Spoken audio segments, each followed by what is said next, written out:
Hello, Movie Mavens. Welcome back to another video on the B Movies channel. My name is Bailey, and I put the B in movies. I hope you're having a great week. I'm having a good week. It's just been so busy lately. So that's where I am. Remember to drink your water, take care of yourself. The world is terrifying right now, so definitely find things that you enjoy doing and do them because everything is crazy. Also, I have no clue why this is showing up so streaky on camera. I have sincerely done absolutely nothing different than we usually do. I've tried everything. Everything I tried made it worse. So the sign's coming up a little bit streaky on camera. I'm sorry. You know we are. It's just me and Elliot. We're a two-woman operation, so just roll with it today. But apologies about how the sign looks behind me. I don't know what it's doing, and I've tried sincerely everything under the sun, and I didn't do anything differently than I normally do. So, I don't have a lot to babble about today, but I do want to announce up top that starting next week, we will be releasing 6 pieces a week through November 2nd like we did last year. So yes, friends, that means you'll be getting B Movies pieces from Monday through Saturday for the month of October. Since Halloween falls on a Thursday, we're going to go ahead and release pieces through November 2nd, since that is technically Halloween weekend. So that means you are going to get 6 pieces a week, plus our regular Saturday video, plus bite-sized Sundays, plus we do a bonus episode on Halloween proper, which is Thursday. So, sorry, my allergies are bad. So don't say we did not feed you this holiday season, because you are basically getting B Movies content in some form 7 days a week through the month of October and into that first weekend of November, since that is technically Halloween weekend, even though everyone will probably celebrate it the weekend before. So just get excited. I was writing out some ideas today. Very excited for y'all to see what I've been cooking up. And this is a plug to, I know that I say feel free to follow me on Instagram. This is also a reminder that for the full month of October on my Instagram, I will be doing Nightmare on Film Street's 31-day horror challenge. So every single day, I will not only be watching a movie that corresponds to the theme of the day, but I also do something creative. So I'll sketch, make a playlist, do a makeup look, cook something that aligns with the movies. So there's that. And then I also do, for those who don't know, 13 days of costumes. So from, I think it's October 19th through the 31st, I will be doing a costume every day. And yes, the B Movies videos for October will also have costumes. So, if you want to follow me on Instagram for that part, it's just at Lisa_Frankenstein_. And then be sure you are following B Movies at B Movies channel, because we will be posting basically every single day. Well, we will be posting every single day, actually. And then we'll be doing the blog roundup that we always do. So yeah, just get excited. Wanted to go ahead and tell you now, since we are right on the cusp of October, which is also, don't know how we got here, but I'm very excited. This year I'm like feral for spooky season. I'm ready for it. So yeah. So let's go ahead and dive into this week's blog roundup. If you are new here, I should have probably said this up top. But if you're new here, the B Movies channel is a continuation / extension of the B Movies blog that my friend Elliot and I run. Elliot is my editor, collaborator, partner in crime, you name it. And so we release pieces every Monday through Friday at around 10 a.m. And then, like I said, during the spooky season, Monday through Saturday at 10 a.m. Sometimes I have to fight a little bit with WordPress, but it's usually around 10 a.m. Central Standard Time. So this week over on the B Movies blog, Monday, we did Drawing a Blank number 5. I love doing these. Elliot loves doing these. It's become one of our favorite little series to do, and y'all really seem to enjoy it. So we have even more cartoons that you may have forgotten about. On Tuesday, we talked about my favorite Lovecraft adaptation / how terrible of a person H.P. Lovecraft was. He was not a good person, and I don't think we need to skim over that. It's the same thing with like Roman Polanski and Rosemary's Baby. Is Rosemary's Baby a great movie? Yes, but Roman Polanski is a terrible person. And I think that we need to acknowledge that when we acknowledge their art. On Wednesday, I talked about what I think the General Mills monsters are like in real life. Please know that piece was all in good fun. I love doing little comedy pieces like that. And it's just based off of a joke that got started with me and my tattoo artist. And I just kind of ran wild with it. On Thursday, we talked about my pitch for a Face Off remake. You cannot tell me Dan Stevens and Glenn Powell would not eat. You cannot tell me. There are things y'all know that I'm very lenient with movies, but you could not tell me that those two men would not eat in that movie.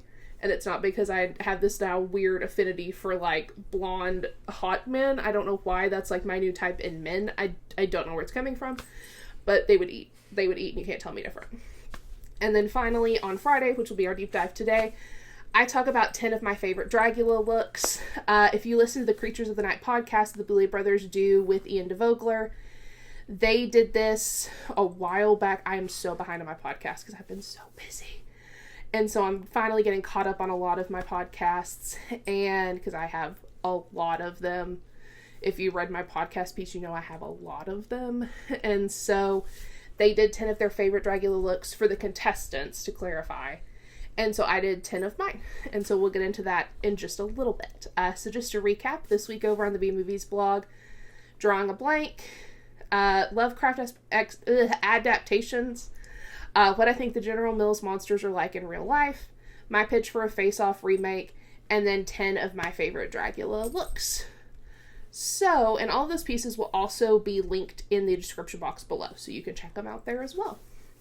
Next up, we have Bite Size Sunday, which, again, if you're new here, these are just little bite-sized reviews about content that I want to talk about, but I don't necessarily have enough to say for a full piece.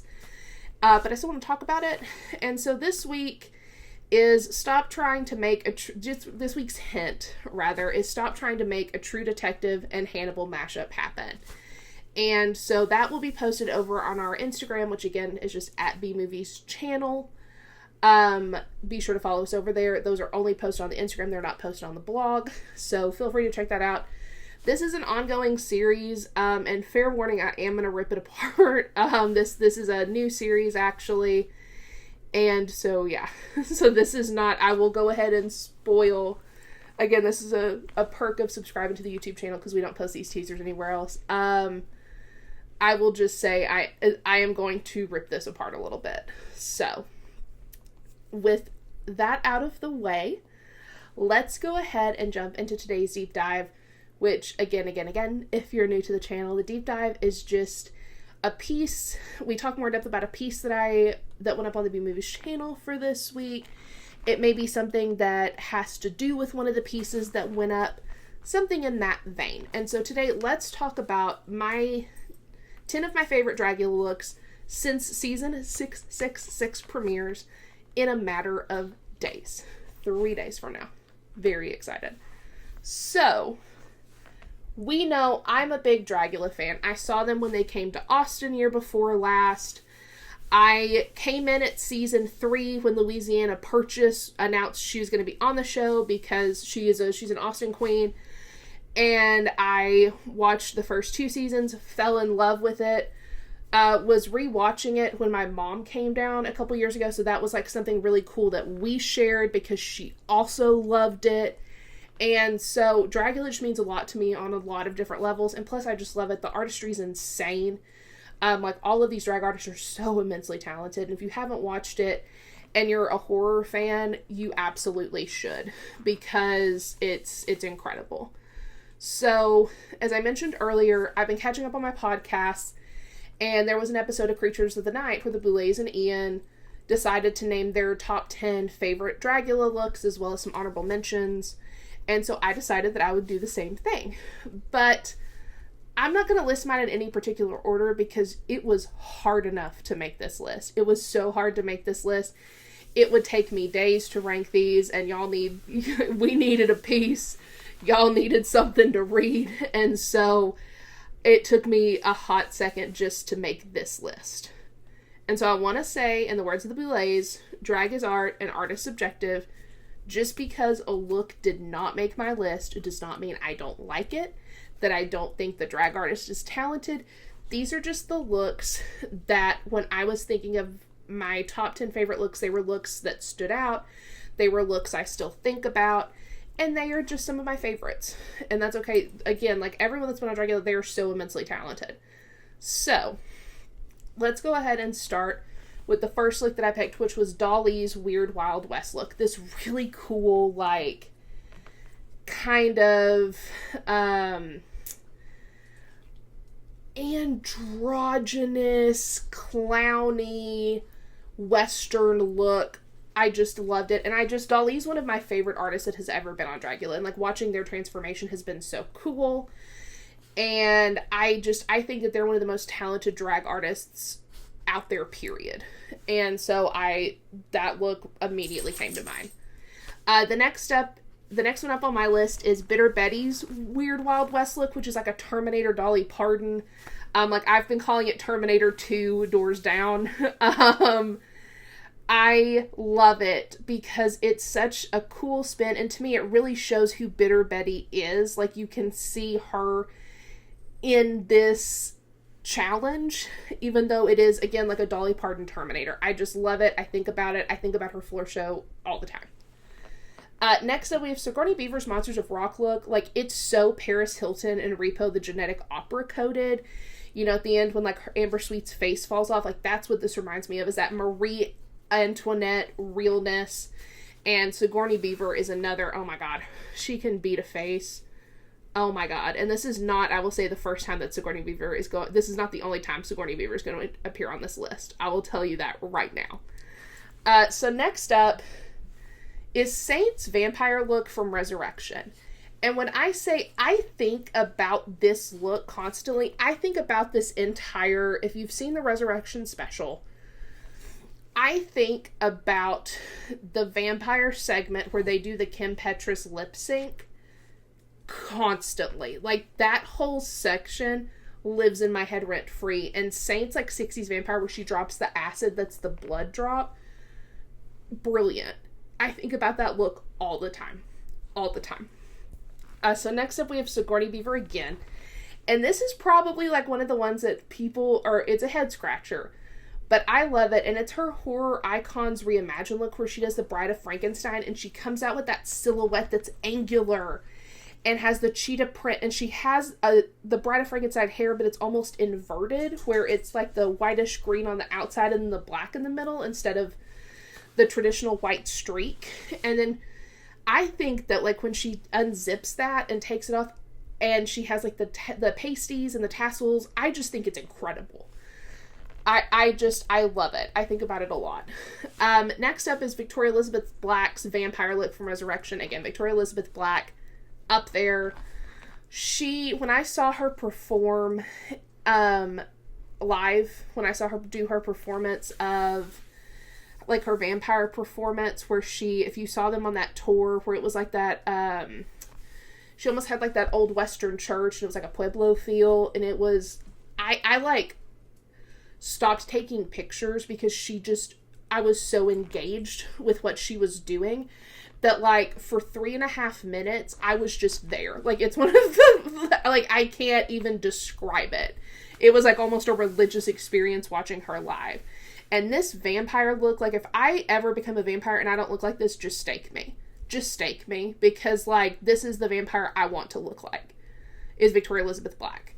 Next up, which is a dark horse, but to me, I'm kind of shocked that it didn't really appear anywhere on the Boulets list, was Eva Destruction's Halloween house party look. When she went as that devil that was like a Joan Crawford mixed with a bad girl from the 60s, like a Switchblade sister, hot devil.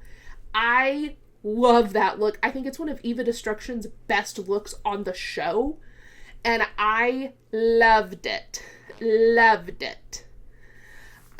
Next up we have Landon Cider, which, like, I can't tell you how many times I got hot and bothered during Landon Cider's performances because he just, oh my god, he is just pure sex at points. Like, I'm just gonna be honest. And this the mariachi vampire look, like where he has the bottle that says, you know, like F your wall. I love how Landon always puts like these little political messages within his art as well. And just that vampire look, oh my god. And speaking of like putting political messages in your art, the next one up for me is Priscilla Chambers' ghost look from Resurrection, where she is like the ghost of like a sex worker, like a trans sex worker, and she has the banner that like not only has the trans flag, but it's to represent Black Lives Matter. And like that performance was haunting. And out of the ghost section, this and then Saint's ghost are the two that really stand out to me. But just Priscilla's performance where it's like the fog and she's like crawling on the ground, it just stands out to me. I love this look. I love this look. And then finally, I have Louisiana Purchase's Dungeons and Drag Queens look, which I know, again, is a dark horse, but like, A, gotta give it up for one of my local queens, and B, I love this look. It's like so gorgeous and ethereal, and the tuck is "see you next Tuesday," as Darren Stein said when he was judging. And I just really love this look. There's just something about it that I just love. It's not the biggest look, but I just love it. And like the little starry headpiece, I love it. So those are my 10 of my favorite looks. If you have any, leave them in the comments below. I would love to hear from y'all on if you have any of your favorites, because those are mine. So, let's go ahead and skip on over to our special features, which is just, this section's just kind of like for updates on our favorite analog horror series, horror ARGs, sometimes off-the-cuff movie reviews. Sometimes you'll get early movie reviews here before they drop on the B-Movies blog. Again, just as a little perk of subscribing to the YouTube channel, and we're almost at 50 subscribers. Would love to hit 50 soon. So to start us off, we have got to talk about Agatha All Along, because who else is watching? Who else is as obsessed as I am? Because this show, I love everything about it so far. It's queer, it's witchy, it's darkly funny. That end credit scene that they made with all of the different like witch content, it's just chef's kiss. I love it so far too, because I loved WandaVision, which like I made the mistake of saying that to an Uber driver the other day, and it was horrible, because he apparently has a thorn in his side about it, because he thinks that the way that they portrayed Quicksilver is a slap in the face to all X-Men fans, which, like, again, I grew up on Marvel, I saw nothing wrong with it, but we're not even going to get into it, because it was the longest 10-minute ride of my life. But I love WandaVision, but I didn't necessarily love all the Marvel retcon that they had to do and all the Marvel stuff going on in the background. So I really hope that Agatha All Along plays in this space for a lot longer before doing like a big Marvel reveal, if it does at all. Because that was my one thing about WandaVision, is I loved, like, I know why they had to do it, because it was the phase of Marvel, it was bridging the gap, blah, blah, blah, like, I get it. But that, to me, was the weakest part of WandaVision. If it had literally just been Wanda trying to deal with, trying to cope with Vision's death, that would have been great. But it was all the Marvel-y stuff that they threw. And again, like, I don't hate Marvel. You're talking about someone who was raised on Marvel Comics. Like, I love Captain America. I watched all of them. Like, please know that. But I just really hope that Agatha All Along just plays in this space a lot more before they do a Marvel reveal, because right now I'm loving it. Like, the first 3 episodes, incredible. Also, comment below if you have any theories on who you think Teen is. I personally think it's obvious who Teen is, because again, I know the story and the lore behind this, but we also know I've been wrong before, so who knows?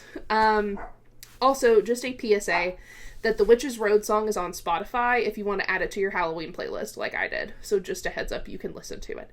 Just letting you know. I am nothing if not a woman of the people. So next up, because we have some updates today. We have some big updates on some things. So we're going to kick it off with the McKinley Family Home Videos, because we have not 1, not 2, but 3 new McKinley Family Home Videos to discuss. So let's go ahead and dive right into the first. And so I'm going to go backwards. So I'm going to start with the first of the three and then end with the one that came out yesterday. So we're going to start with the furthest out of the three, which is The Path to Divination, 1991. So we open on a painting and a sermon from Diane. So Diane begins like this sermon talking about sacrifice and how God gave us free will. And she kind of goes in a direction, and she mentions this, that a lot of religions would say we're blasphemous, because there's this idea you're supposed to just believe in God, right? Like, not question anything. And she's talking about how the good COTHM, they're talking about the correct path to divination, and like how it's full of sacrifice, and how you'll basically lose everything. And it's to me, it's kind of funny, because it's almost like, you're not questioning that, but you're questioning other religion. And so, like, I think there's some irony there. And so while she's talking about all of this, we see a shadow begin to pass back and forth in the reflection of the painting's frame. So we can gather that someone is pacing.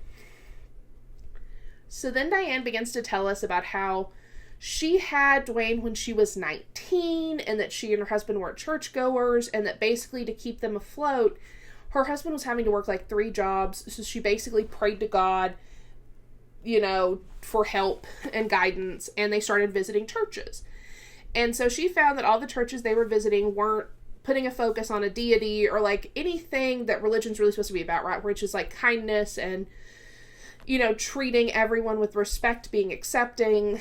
They instead focused on like pride and like begging their church goers for money. She talks about tithing, which I'm like, okay, honestly, like, I get that this is a horror ARG, and like, I get that she is worshiping like questionable deities, but I'm like, I can agree with that. Like, I was like, Diane, you got me, girl, on the whole, like, yeah, a lot of religions do just try to poke money out of their congregation and are full of pride. I'm like, yeah, I can agree with that. But then she said that, they found the good old COTHM, and they were sold. And so then Diane begins to talk about Lilith, and the person in the video continues walking back and forth, and we can kind of hear them fiddling around with stuff in the background. So then Diane says that her husband passed away, and that Lilith breathed new life into Dwayne, and that she's happy to announce that Dwayne is coming home, which we know the first video in the series is from 1991. So, this video is also from 1991.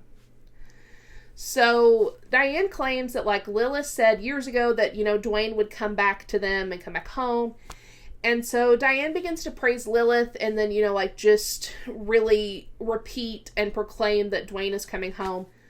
When the screen goes dark, and it seems like everything's covered in blood. And Diane's sermon turns sinister. So instead of calling Lilith like the Holy Mother like she has been, she refers to her as the Demoness of Night. And then Diane begins to cackle as the sound becomes increasingly distorted. She then says, "Dwayne, my son, welcome home." And then someone picks up the camera and we can see that there's blood everywhere. And so that's where the video ends. I'm going to save all my thoughts for the end since we have 2 more videos to get through. So that's the video. So let's go ahead and get into the second video, which is called Jezebel, 1997. So this video opens up with someone walking through the forest, and they're like recording their journey, and we're seeing everything through their POV. And for a while, the sounds are only diegetic. You hear like some birds, the crunching of the leaves, and then you hear what sounds like a church choir singing in the distance. And the camera person continues walking, stumbles across the shed, which I believe is the same shed from the earlier video. I think it's Dwayne's hunting trip. I believe that it's the same shed. We can infer that. And then we go from daylight to night. And so my take is that this person just stood out there. And so there's text that comes up on the screen called "This is Holy Ground." And they begin walking through this house. that's next to the sheds on the same property, and we can assume that this is the house that Dwayne and the Walden family both lived in. At least that's what I thought, but we're going to put a pin in that. This was I have a couple updates and things, so just put a pin in that. This was my original thought. So we cut up to the chandelier, which appears to be moving on its own. That's what I picked up, is that it was like I've not seen a light fixture move like that naturally. And then we cut to a flickering candle in the dark, and text says someone was here. And the camera operator begins to look inside the house, and the camera stops on a set of bunk beds. Text appears again on the screen that says they are gone now. And then we see a picture of two people in a heart-shaped frame that I'm assuming to be Diane and Richard, who is her late husband. And then we get more text on the screen that says, "But I'm still here." We hear the same choir from earlier, but the sound is distorted. So it's that same sound, but it's like all, deepened and slowed down. And so, just prime creepy soundtrack. And so then we cut to what I believe is, again, the same still of Lilith from Dwayne's hunting trip. Kind of the same angle of Lilith with that red light. And text says, "I grant you eternal life." And then the text continues with, "and in exchange," and then we get another piece of text that says, "I shall have your skin." So then we cut back to someone. It's just a POV of a bedroom wall. And we hear someone screaming and crying, as we also hear squelching and tearing noises in the background. And the video ends with a simple message that says, "It is nearly time." So that's our second video. So now our third video is 10/09/1992. So this is the most recent video that just went up yesterday. So this video opens with Dwayne talking to someone, about how he gets what Diane was talking about with Lilith and everything by coming back here. Like, he always thought his mother was crazy, but it's something about being back home and being in this area. Like, now, for some reason, it all makes sense to him, and, like, he gets what she was saying. And he also is concerned about their children because he thinks that they can see or sense, like, some sort of malevolent spirit in the house, and claims that they look right through him at times and are frightened by something. And he, like, kind of notes that it's like they're looking at me, but they don't see me. And Dwayne even says that when he went to check on Christy the other night, like, this kind of confirmed his fear, because it was sincerely she was looking at him blankly, but it was as though he was someone else. Like, it was like he felt like she thought she was seeing something else, not her father. And, he's like, in general, the children are just acting off. And that's when we finally can put together he's talking to Jess. So Jess doesn't respond. If she does, we can't hear anything from her. And I just don't think she responds, because when he interacts with Christy in a moment, we hear Christy, but we don't hear Jess. So I just think she's not responding. So Jess doesn't respond to, like, anything he says, and he asks her if she hears something. So then he goes to check on Christy, one of their daughters, who is watching, and we only see from the doorway. She is watching the Path to Divination tape that we mentioned, that was the tape before last. So the first of this 3. So Christy claims that Diane gave it to her, but Dwayne's like, "Well, did you find it in the house? Because, like, you haven't seen your grandmother in months." And so he takes the tape out of the tape player. He's like, "I'm done with this. This is the point in the horror movie where, like, I think of Paranormal Activity, where Mika's like, we're done. That's what I think here is, like, the big, like, I'm over this is my house moment. So he takes the VHS outside and smashes it with a hammer. But then, inside, it reminds me of, in the Blair Witch Project, when Heather opens the little bundle of sticks, and there's, like, Josh's hair and some blood and teeth. That's what basically is in this VHS tape. And he sees it all fall out, and, like, picks it up and realizes it's a tooth. And he starts screaming, "No!" And just, like, loses it. And so we get text, and it's that same background we've seen before of the gate, where it says, "It is too late. They know what you are. Monster." So, here are my thoughts. And again, have I been dead wrong before? Yes, I have. So many times. But that's what I love about pop culture, baby. We keep rocking and rolling here. So here are my thoughts. The Path to Divination video is from the night that the Walden family was unalived. That's why Diane was so excited about Dwayne coming home. Because she knew that there was this house that was going to be available. Additionally, I think that the cackling from this video is the same cackling at the end of the Walden family video, because I believe that the end of the Walden family video, like this, the Path to Divination, is basically missing footage from that video. So I believe that the cackling from the end of this video is the same cackling that Diane does at the end of the Walden family video. I also think this proves that Diane caused whatever happened at the Walden house to happen. I believe that Diane fully caused that. That was purposeful so that Dwayne would have a place to move back to in their hometown.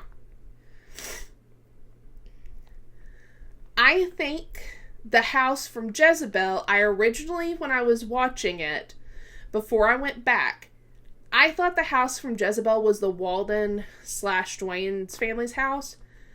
I actually believe this house is Diane's house. We'll get into that in a second. I also, at first, because I did some research. I went on to some Reddit. Because, again, I'm obsessed with the series. So, my original thought was that it was Jess in the house, which I'll go ahead and spoil. I was correct. So, in Jezebel, the person that is crying when we hear the squelching noise and everything, that is Jess, aka Dwayne's wife. Finally, I think Christy found the Path to Divination tape in the house because Diane either left that tape for Dwayne or she had given it to the Waldens to watch because they had started going to that church, and that's how Christy found it. But again, we'll come back to this in a second. I also think that potentially Dwayne may have unalived his father, or his father may have been a sacrifice to Lilith. Don't have any proof of that yet, at least I don't think. So that's what I have for you pre my Reddit update, because I did this and then I was like, okay, I'm going to sleuth some more. So I went on Reddit and I can confirm a few things here from my theories that I threw out. So the woman crying was Jess. It's confirmed on Reddit because if you look at the upload on Reddit, it's called it's something about Jess's demise is the caption. So Jess is the woman crying at the end of that video that's getting, I guess, skinned by Lilith. That's getting skinned / possessed by Lilith. I also found out that 10/09/1992 is meant to be the last night before, Lilith basically possessed Wayne. So that was, the last night. That was basically, the climax in the horror movie. the last night at the Paranormal Activity house. This was the last night that Dwayne was, really Dwayne. I also think, and this is a wild card, I think that in the tape, the tooth and hair and everything, I think Dwayne unalived the Waldens. That's my theory. Can't confirm it, but that's my theory. I don't necessarily, I know that I've thrown out before that I think that it's something with, the patriarch of the house and Lilith. I think Dwayne unalived them, and I think that's why at the end of the video it says, now they know what you are, monster. That's what I think. Because I think what it was is Dwayne was watching that tape at the end of the Walden family video, and the cackling that we heard on that TV, that's Diane. It's the same cackling from this video. So again, like, this series continues to just make my skin crawl in a way that very, very, very few things do. I can't wait to see the next tape. I can't wait to see how this looks when it's all cut together. Please go subscribe to this series. Please go watch this series. If you haven't watched it, please subscribe to the McKinley Family Home Videos channel. And it also looks like they are getting a physical release, that they're doing a physical release of this. I would love to get my hands on it personally. So yeah, just please go subscribe to the channel. Please watch this series, because it's so good. I think it's one of the best out right now, because it just truly, it makes my skin crawl in a way that very things do. And like, maybe she's born with it, maybe it's religious trauma, but like, it just makes my skin crawl. So again, so excited to see where this continues going. So definitely support it so they can make more videos. Next up, we have Angel Hair Disc 4 Disconnected. We already have another Angel Hair, so like, thank you, the East Patch, for like keeping us fed. So we start out the video with Jonah talking about, like, if Gabby and Zag are like each reflected in their shows, right? Like Wild Hair and Angel Hair. He's not sure what this game says about Cameron, like how it's a reflection of Cameron, because like the game is lonely and it has like empty streets and missing assets. So he's not sure like if all these media is supposed to be reflections of these different like angels and, you know, characters, what it says about Cam. So Gabby and Zag start talking about how Cam is gone. And Gabby, you know, like her being the sweetheart that she is like questioning it from like a very pure place. And Zag's like, well, can you blame him for leaving? Because like, again, what Jonah was talking about, like, this game is not the same as their shows. It's not as developed. And there's a lot of glitches and things like that. And it just seems like a very lonely space. So he also asks, like, Jonah asks if this is if there's something bigger going on than this game just being adaptive to Segan, because it seems like it's not the same as Angel Hair, where it just, you know, like, Gabby provided Jonah what he needed. So we briefly cut back to the same playthrough we saw the like on YouTube, that YouTube video, and it shows Cam as the Joker, and then Jonah interrupts to say that whatever's going on in the game has Gabby concerned. Then Jonah inputs a command to go to the forest, and he's sent to the forest, but without Cam and Gabby, so he can't access them. Hyrax appears and proceeds to tell Jonah that, like, he should go into town to talk about the princess, like, there's no previous game to restore, like, Jonah's entering all these commands, and basically nothing's working, and Jonah's told that, like, help is an invalid command, which to me doesn't bode well. So then Jonah goes back to the cave, and Gabby asks where he went as, like, Zag continues to articulate his frustration with this whole situation. Gabby just encourages Jonah and tells him that he can do this. And then from one of the side screens, Francine, who's the, you know, like, the assistant from Wild Hair, voices her concerns about everything, which, again, I think is more than understandable. And Gabby, you know, just continues to tell Jonah that, like, Cam just isn't used to performing like they do, and that Jonah can do this without, you know, like, basically without them, like, he can do this on his own. But Zag just basically calls Cam, like, a manipulator who preys upon vulnerable people, and Gabby kind of reams him a little bit for it, because, again, like, it's these two different perspectives of, like, eternal optimism and pessimism. So Gabby just tells Jonah to look out for himself, and Jonah says that he trusts Gabby, and that he trusts her judgment. You know, she trusts him, and so he's willing to, you know, do what it takes. And then Francine from the side says this quote that I love, which is, "There are only two ways I know that a hero loses their sidekick, and neither one are good." And I really, really like that.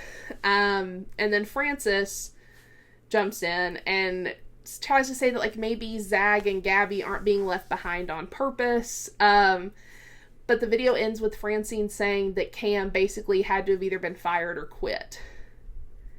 And so, again, I love this so much. And, like, East Patch Gang, if you're watching, Would y'all mind if I got a Frances tattoo? Because that's, like, how much I love this series, and y'all know I will get a tattoo for anything. You don't have to twist my arm. But would y'all mind if I got a Frances tattoo? Would that be okay? I just love this series so much, but y'all, seriously, don't take my word for it. I'll link the video below, and subscribe to the East Patch. Watch this series. I mean, heck, watch anything that they do, because it's all of their content is so good, and the animation's so cool. You know, don't just take me saying, like, I want a tattoo because I love it so much. You know, watch it for yourself, because their art speaks for itself. It's so good. So just, again, East Patch, love y'all. If it's okay if I get a Frances tattoo, just let me know. So yeah, so let's go ahead, because we are being well fed this week, y'all. So now we have what has been announced by Alex to be the Act 1 finale of the Hollow Birds series. So this is the end of Act 1. So, the video opens with R on a phone call with Anna. And Anna asks R, like, why he didn't tell her about capturing his nightmare in the latest video, because she had to see the video, and he gets upset and just tells her that, like, she never answers her phone, and then, you know, he apologizes, because he does ream her a little bit, and then Anna also apologizes, and then tells her, like, that's it, I'm just coming home tonight, and he's like, no, like, it's fine, but she insists. And the video just, like, continues to glitch as they continue their phone call. And then Anna tells R that, like, the nightmares aren't his fault. And then R's like, do you even believe me? And to me, this almost seems like Anna knows something we don't, right? Like, that's how it comes across to me. I don't know if that's how we're supposed to take it, but to me, I'm like, oh, Anna knows something that we don't. And so we then cut to R as he's, like, putting on a hoodie, and the camera's just continuing to glitch. And so then he comes back up to the camera and tells us that he's going to follow the creature, record it, and go to the authorities, because he's like, it has to be coming from somewhere. And, like, I'm just going to prove once and for all, like, I'm not lying. This is not a hallucination. Like, this is a real thing that is stalking me. And then we also find out that he's remembered that, like, this thing unalived his mom. And he says something about its big yellow eyes. And so he begins to cry as the video glitches again. So then we get a couple of scenes just of the backyard. And then the timestamp jumps to 1 a.m., which is when a lot, like, this creature's been the most active, is around 1 a.m. in all of the videos. And we hear that same, like, kind of low, guttural noise from outside again. So R starts walking around outside to find the monster, and he does. It's some sort of, like, dinosaur type prehistoric creature is the vibe I'm getting, because we just see its tail. And just as he finds it, his phone begins to ring. And so he books it before answering the phone. And it turns out Anna has made it back to the house and the creature is there. Which is impossible, because R just saw the creature. So to me, we can now conclude there are multiple of these things. That's at least how I took it. So anyway, Anna's on the phone. She's whispering. She's obviously terrified. And she mentions, and this is kind of our nod that, like, we know this is real, is because she mentions its big yellow eyes. And unless R had mentioned that to her, we have not seen him mention that to her. And when he mentioned that to us, that means this video wouldn't have been uploaded yet. So we know Anna's seeing the same thing that he did. And so she's terrified, and then we finally hear that creature attack. She screams, and the line goes dead. So then we hear again that same guttural noise in the background of where R is. So that, again, what I'm inferring here, what I'm concluding, is there are multiple of this thing. Because I don't think it can be in multiple places at once. I think there are multiple creatures. And so we hear that same guttural noise again, and so R just begins running. And the video ends with R yelling at someone to call 911 because his sister is hurt. And so thus concludes Act 1. And I just can't, again, I can't wait to see where this series goes. I think it's so cool. I think it's such an original concept. Please be sure to subscribe to Alex Archives. Get caught up on Hollowbird's stat. Now is the time, because you have all of Act 1 at your disposal. And just, again, Alex, I think you've only done this in the Ted's Caving Journal, but, like, man, you are coming out swinging. These are such good series. Like, I am so impressed. Please keep it up, because these are great. So next up, we have, because again, we are being well fed this week, babies, Not Your Normal Kids Show, episode 19. So we open with Dottie telling us she has a very special day planned for us, when suddenly we hear a creaking noise. And so Dottie looks up, and when the camera pans up with her, we see a pair of ominous glowing eyes and 2 hands reaching out of the attic door as it's lowered. However, the door starts to close, and Dottie tells us it was just the wind and asks us if we feel the draft. So off to a great start. Dottie then tells us that we're going apple picking, but these apples have faces, and initially they're just like really kind of derpy faces that it just kind of looks like what would be on a kid's show. So again, like, I was kind of hoping, like, maybe it was just to pay homage to kids shows. But after we got a code in the last video saying people are plants, I was not so sure, and we'll find out in a moment that, unfortunately, it was nothing good. So Dottie takes a bite, says the apple's too sour, and throws it on the ground and begins to walk away. And as the apple rolls over, we can see a human-like face as the video glitches. So spoiler, these apples are people.